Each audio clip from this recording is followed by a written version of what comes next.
কসবার এই ল কলেজে ম্যাঙ্গো মানে মনোজিৎ ওরফে ম্যাঙ্গো তার কতটা দাপট ছিল তা বলার অপেক্ষা রাখে না। দেওয়ালে দেওয়ালে আমরা দেখেছি টিম এমএম এর কথা। এবার শুনুন, এই মনোজিতের ফোনে নাকি কলেজের সিসি ক্যামেরার অ্যাক্সেস ছিল। হ্যাঁ, এমনটাই জানা যাচ্ছে, কিন্তু সিসি ক্যামেরার অ্যাক্সেস কি আদৌ ছিল? পুলিশ কিন্তু সে বিষয়ে তদন্ত করছে। অনুপ রয়েছে আমার সঙ্গে। অনুপ, এখনো পর্যন্ত কি আপডেট উঠে আসছে? কারণ একজন কলেজের অস্থায়ী কর্মী 22-এ পাস আউট, তারপর 2 বছর ধরে কলেজে অবাধ যাতায়াত, তারপর অস্থায়ী কর্মী হিসেবে চাকরি, আর তার কাছে কলেজের সিসি ক্যামেরার অ্যাক্সেস।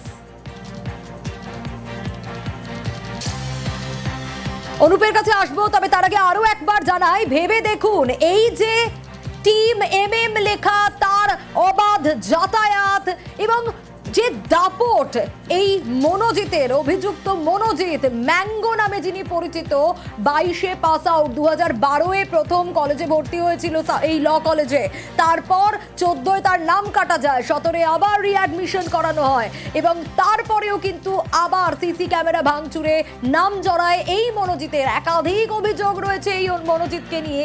এবার যে তথ্য পাওয়া যাচ্ছে তা বিস্ফোরক তথ্য। অনুপ রয়েছে আমার সঙ্গে। অনুপ, মনোজিতের ফোনে কলেজের সিসি ক্যামেরার অ্যাক্সেস একেবারে এই তথ্যই কিন্তু উঠে আসছে। তখন কলেজের সিসিটিভি ফুটেজ, সেই অ্যাক্সেস কিন্তু একেবারে মনোজিতের ফোনে, এমনটাই তদন্তকারী আধিকারিক তারা কিন্তু মনে করছে। তার কারণ একাধিক যে গন্ডগোল থেকে শুরু করে আগে যে ঘটনা ঘটেছিল, প্রত্যেক ক্ষেত্রে কিন্তু মনোজিতের ভূমিকা ছিল এবং এই কারণেই কলেজের সিসিটিভি অ্যাক্সেস মনোজিতের ফোনে, এমনটাই মনে করছে। তারা জানতে চেয়ে ইতিমধ্যে সিসিটিভি এজেন্সি যারা আছে তাদেরকে জিজ্ঞাসাবাদ পুলিশের, এমনকি এফএসএল থেকেও কিন্তু এই ইনকোয়ারি শুরু করা হচ্ছে পুলিশের পক্ষ থেকে, এমনটাই স্পষ্ট জানতে পারা যাচ্ছে। কারণ এই মনোজিতের বেশ কিছু তথ্য ইতিমধ্যেই পুলিশ যেমন জানতে পেরেছে, অন্য ক্ষেত্রে একাধিক তথ্য পুলিশ পাচ্ছে। যেহেতু তার ফোন বাজেয়াপ্ত করা হয়েছে, আর সেখান থেকেই কলেজের সিসিটিভি যে অ্যাক্সেস সেটা কিন্তু মনোজিতের ফোনে, এমনটাই কেউ তদন্তকারী আধিকারিক তারা মনে করছে। এবং সেই সমস্ত কারণ জানতে চেয়ে এবং সেই সমস্ত বিষয় জানতে চেয়ে কিন্তু সিসিটিভি যে এজেন্সি তাদেরকে এই জিজ্ঞাসাবাদ পুলিশের এবং এফএসএল থেকে এই ইনকোয়ারি ইতিমধ্যেই শুরু করা হয়েছে। এখনো পর্যন্ত তদন্তের জন্য যারা দায়িত্বে রয়েছেন, দেখভালের জন্য সেই সব এজেন্সির কর্মীদেরকেও জিজ্ঞাসাবাদ করছে পুলিশ। বেশ,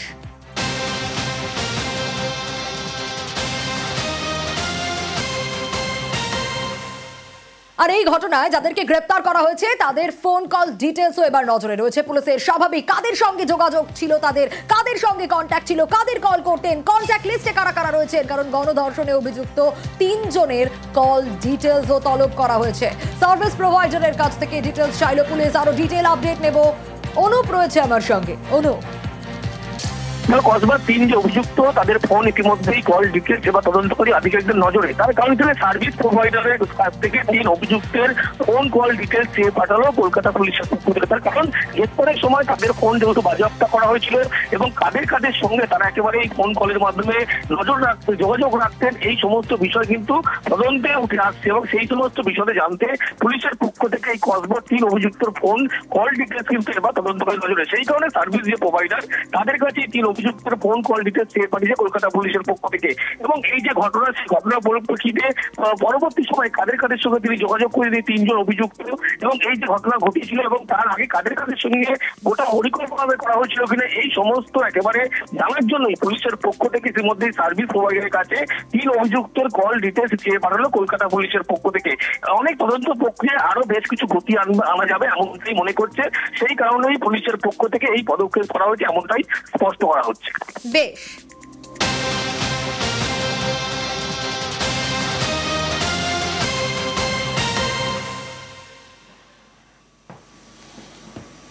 আর এই তদন্তের ক্ষেত্রে অনেকগুলো বিষয় ধাপে ধাপে কিন্তু পুলিশের নজরে রয়েছে। ঘটনার দিন ইউনিয়ন রুমে কারা কারা উপস্থিত ছিল, কতজন পড়ুয়া সেখানে উপস্থিত ছিল, কারণ যে আপডেট পাওয়া যাচ্ছে তাতে একাধিক পড়ুয়ার ফোন নাম্বার, ঠিকানা পুলিশ চাইছে। আরো ডিটেল এই বিষয়ে অনুপ জানাতে পারবে। অনুপ, এখনো পর্যন্ত কি ব্যবস্থা নেওয়া হচ্ছে? তার কারণ প্রত্যেকটা বিষয় এই তদন্তের গতি প্রকৃতিতে পুলিশ নজরে রাখছে। ইউনিয়ন রুমে সেদিন কতজন ছিলেন, কজন পড়ুয়া ছিলেন, কজনকে তলব করা হতে পারে, কি আপডেট পাচ্ছ? প্রত্যেকটি বিষয় কিন্তু পুলিশ যেহেতু নজরে রাখছে এবং তদন্ত প্রক্রিয়া গতি আনার জন্য কিন্তু পুলিশের পক্ষ থেকে এই পদক্ষেপ। দক্ষিণ কলকাতায় ল কলেজ, সেই ল কলেজের কয়েকজন পড়ুয়ার নম্বর এবং ঠিকানা জানতে চেয়ে কলেজ কর্তৃপক্ষকে যেমন চিঠি দেওয়া হয়েছে সিটের পক্ষ থেকে, এবং আগামীকালের মধ্যে কিন্তু এই সমস্ত তথ্য চেয়ে পাঠানো হয়েছে এবং নিজেদের লিখিত অভিযোগ করা হয়েছিল। উল্লেখ সেদিনও কিন্তু এখন ইউনিয়ন রুম বেশ কয়েকজন উপস্থিত ছিলেন, এমনটা কিন্তু অভিযোগপত্র সেখানে স্পষ্টভাবে উল্লেখ করা হয়েছিল। এরপরেই কলেজে কিন্তু চিঠি পাঠায় পড়ুয়াদের নাম্বার এবং ঠিকানা এই বিষয়ে জানতে চেয়ে কিন্তু ইতিমধ্যে চিঠি পাঠানো হয়েছে এবং ওই পড়ুয়াদেরকে কিন্তু তলব করে সিটের পক্ষ থেকে জিজ্ঞাসাবাদ করা হবে, যা তদন্তের প্রক্রিয়া অনেকটা গতি আনবে, এমনটাই কিন্তু পুলিশের পক্ষ থেকে এমনটাই স্পষ্ট জানাতে পারা যাচ্ছে। বেশ অনুপ, সঙ্গে থাকো। 7 ঘন্টার একটা সিসি ক্যামেরা ফুটেজ, সেই ফুটেজে তো পুলিশের নজর রয়েছে। পুলিশের দাবি নির্যাতিত ছাত্রীর বয়ানের সঙ্গে মিলে যাচ্ছে এই ফুটেজ। যে বয়ান দিয়েছেন নির্যাতিত ছাত্রী, যে অভিযোগ করেছেন নির্যাতিত ছাত্রী, তার সঙ্গে মিলে যাচ্ছে এই সিসি ফুটেজ। আরো ডিটেইলে বিষয় জানার চেষ্টা করব। অমিত রয়েছে আমার সঙ্গে। অমিত, এই যে ছাত্রীর বয়ানের সঙ্গে সিসি ক্যামেরা ফুটেজ মিলে যাচ্ছে, খুব স্বাভাবিকভাবে এই সময় দাঁড়িয়ে তদন্তের গতি প্রকৃতিতে এই সিসি ক্যামেরা ফুটেজ একটা গুরুত্বপূর্ণ এভিডেন্স।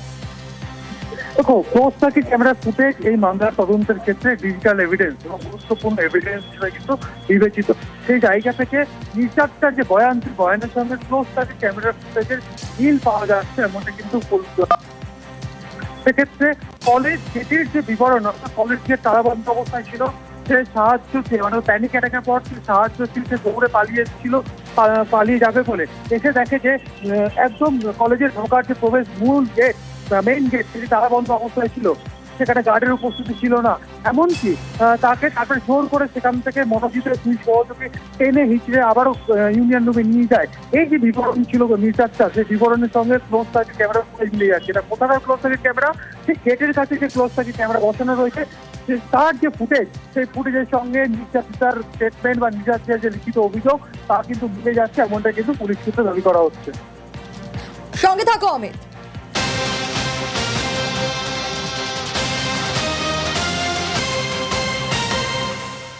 আর আপনাদের জানিয়ে রাখি, পুলিশ কিন্তু ধর্ষণের আরো প্রমাণ পেতে এবার মনোজিতের পোশাক বাজেয়াপ্ত করেছে।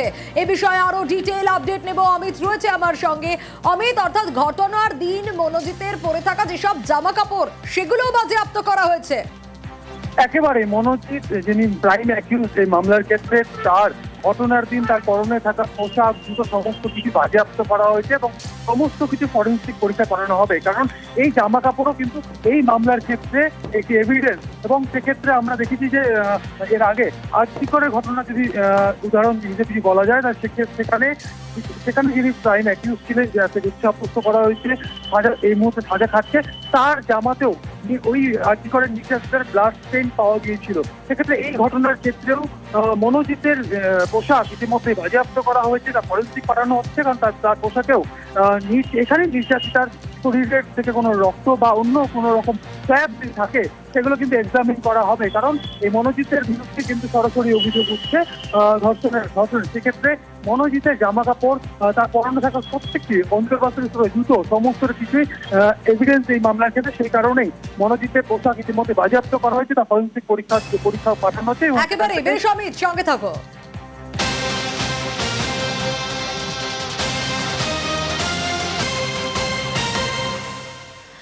আর এই যে কসবার ল কলেজে গণধর্ষণের অভিযোগ, এখানে পুলিশ কিন্তু একের পর এক প্রমাণ জোগাড় করার চেষ্টা করছে। ছাত্রীর মেডিকেল টেস্টে যৌন নির্যাতনের ইঙ্গিত রয়েছে এবং তাই আরো প্রমাণ জোগাড়ের জন্য গতকালই আমরা দেখেছিলাম যে মেডিকো লিগাল টেস্টের কথা উঠে এসেছিল। আরো ডিটেইল এই বিষয়ে অমিতের কাছ থেকে জানতে পারবো। অমিত, আমরা ইতিমধ্যেই যেমনটা তুমি বলছিলে যে মনোজিতের পোশাক যেরকম ফরেনসিকে পাঠানো হচ্ছে বা পরীক্ষা নিরীক্ষা করা হবে, ঠিক সেরকম ভাবেই নির্যাতিতার পোশাকও ফরেনসিকে পাঠানো হয়েছে। এছাড়া নির্যাতিতার মেডিকেল সেই বিষয়েও কি কি আপডেট এখনো পর্যন্ত উঠে আসছে? অভিযোগ জানানোর পর ন্যাশনাল মেডিকেল কলেজে প্রথম তার মেডিকেল করানো হয় এবং ন্যাশনাল মেডিকেল কলেজের প্রসূতি বিভাগের তরফে চিকিৎসক তার মেডিকেল করেছিলেন। তিনি যে সমস্ত আঘাত তার শরীরে ছিলেন, সে সমস্ত দেখে বলেছিলেন যে যৌন হেনস্থা বা ধর্ষণের তিনি ইঙ্গিত দিয়েছিলেন এবং পরামর্শ দেওয়া টেস্টের মেডিকেল টেস্ট কেন করা হয়? এক্ষেত্রে ফরেন্সিক মেডিসিন বিশেষজ্ঞ বা ফরেন্সিক মেডিসিনের যারা চিকিৎসক রয়েছেন তারা এই টেস্ট করে থাকেন বেশ কিছু স্যাম্পেল কালেক্টের জন্য। সেক্ষেত্রে সব কালেক্ট করা হয়, লালারস কালেক্ট করা হয়, আরো বিভিন্ন ফরেন্সিক টেস্ট যেগুলোতে সম্ভব এই ধরনের কিছু কালেকশন হয় এবং একই সঙ্গে আরো বিস্তারিত রিপোর্ট সেখান থেকে উঠে আসে। সেক্ষেত্রে নির্যাতিতার গতকালই মেডিকেল লিগাল টেস্ট কিন্তু সম্পন্ন হয়েছে। শুধু নির্যাতিতা নয়, এই ঘটনায় যিনি প্রাইম অ্যাকিউজ অর্থাৎ মনোজিৎ মিশ্রা তারও এই একই টেস্ট করানো হয়েছে এবং এই টেস্টের মাধ্যমে যেমন ফরেন্সিক মেডিসিনের এক্সপার্টরা এই পরীক্ষাগুলো করেছেন, নমুনা সংগ্রহ করেছেন। তোমাকে জানিয়ে রাখবো এই টেস্টের ফলে ডিএনএ স্যাম্পেল অর্থাৎ ডিএনএ স্যাম্পেলের জন্য কিন্তু নমুনা কিন্তু ইতিমধ্যে সংগ্রহ করা হয়েছে, কারণ ডিএনএ প্রোফাইল করা হবে অভিযুক্ত। এখানে যেহেতু মনোজিৎ রয়েছে, অন্যদিকে ভিকটিম রয়েছে যিনি ধর্ষণের অভিযোগ আনছেন, এদের যে নমুনাগুলো সংগ্রহ করা আছে সেখান থেকে কিন্তু ডিএনএ প্রোফাইলিংও করা হবে। বেশ।